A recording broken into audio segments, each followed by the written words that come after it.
અને આ કડી હાની અને પછી મારે એક કડી કેવી છે ને પછી મારે એક વાર્તા સાંભળાવીશ તમને સાહેબ. મારી માતાઓ બહેનો દીકરીઓ બેઠી છે, સાધુ સંતો બિરાજમાન છે. અમારા અમરીશ ડેરનું આ પ્રસંગ હોય હનુમાનજી દાદાના ચરણમાં થાળ ધરવાનો હોય એટલે મારે એક વાર્તા પણ કરવી છે ટૂંકમી. આપણે બહુ લાંબીની બધા કલાકારોનો આપણે લાભ લેવો છે. હા, નકર ઘણા મારી જેમ બોલતા જાય ને લાંબુ કરતા જાય, થોડું થોડું કરીને લાંબુ કરતા જાય, એવું નહીં કરવું. ના. અને હવે છેલ્લી કડી એની પહેલા એક કડી લોકગીતો. મારી માતાઓ બહેનો દીકરીઓ બેઠી લે કહું, લોકગીતો છે ને એ મેઘાણીએ સંપાદન ગજબ કર્યા છે સાહેબ.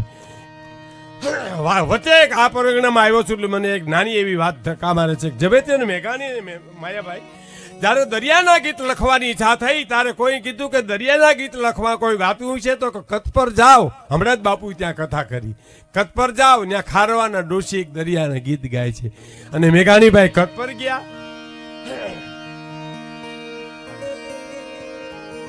અને કચ્છ પર જઈને કીધું કે મારે દરિયાના ગીત લખવા છે, કોઈ ગાતું છે તો કે હા મારે ખારવાનો ડોશી એક ગાય છે પણ એ તો મજૂરી કરવા ગયા. તો કે ક્યાં મજૂરી કરતા? મેઘાણીની ઝંખના તો જુઓ મહેશભાઈ.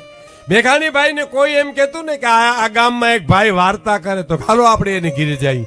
તો કે એ અભિમાની બહુ છે. તો અભિમાની કેવા છે એ તો જોવા દો, એ સાહિત્યનો એક ભાગ છે, એ ખોટું ક્યાં છે? કેવા અભિમાની છે જોવા દો ને. તો ઓલો માણસ એમ કે તો અભિમાની છે તમારું અપમાન કરી નાખે. તો મેઘાણી શું કહેતા ખબર કે કેવું અપમાન કરે છે, કેવું સહન કરી શકું એ તો જોવા દો સાહેબ તમને. એ સાહિત્યનો એક ભાગ છે સાહેબ. આવો મેઘાણી સાહિત્યનો ખેપિયો હતો સાહેબ. લીખતીનું આવું છું પુસ્તક બહુ વાંચવા જેવું છે જબરજસ્ત. કે મારે ડોશી જ્યાં કામ કરતી હોય ને મને લઈ જાઓ એટલે ઓલો માણસ લઈને ગયો. એક શેઠની હવેલી બંધાતી હતી, ત્યાં માથે ટોપલું લઈને દાદરા ચડે ને ઉતરે. આ રેગેડા વયા જાય બિચારીને. હા, ગરીબાઈના વાદલા તો સાહેબ જેની ઉપર વર્યા હોય ને ખબર પડે, અને માથાના હબાકા જો નીકળ્યા હોય ને ખબર પડે સાહેબ.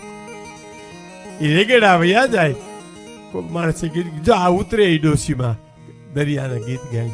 એ ઉતર્યાનું છબલું નાખ્યું, બેઠા. ઝવેરચંદ મેઘાણી આપણું રાષ્ટ્ર શાયર સાહેબ. બહુ રુજુ હૃદય હતું સાહેબ એનું, બહુ રુજુ હૃદય હતું. પાસે જઈને એટલું કીધું, માં મારું નામ ઝવેરચંદ મેઘાણી, હું દરિયાના ગીત લખવા આવ્યો તો મેં ગાઈશો?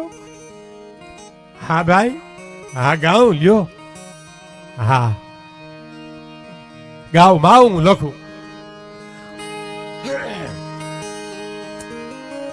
અમારે ત્યાં કે દરિયો ખેડવા જાય ને અમારા દીકરા ભાઈઓ કુટુંબના બધાય, પછી અમારે બાયુ ગીત ગાતી ગાતી એને વિદાય કરવા જાય. કે ઘામટના વાઈ જો હેલા રે, ઘામટના વાઈ હેલા. ક્યા બાત ક્યા બાત ક્યા બાત. ઘામટના વાઈ જો હેલા રે, ઘામટના વાઈ હેલા.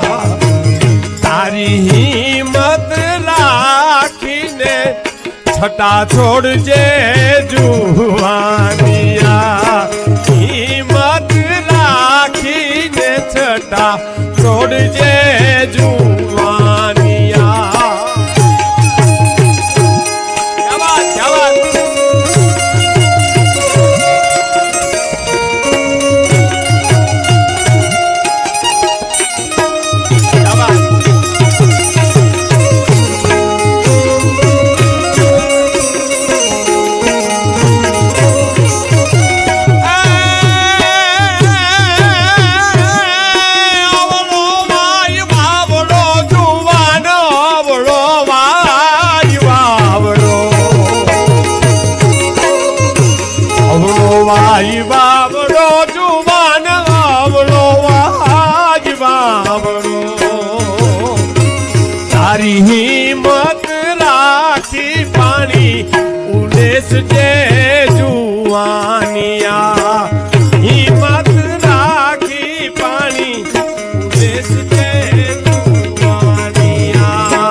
ઘામટના ઈ બાઈ જો હે રે ઘામટના બાઈ હે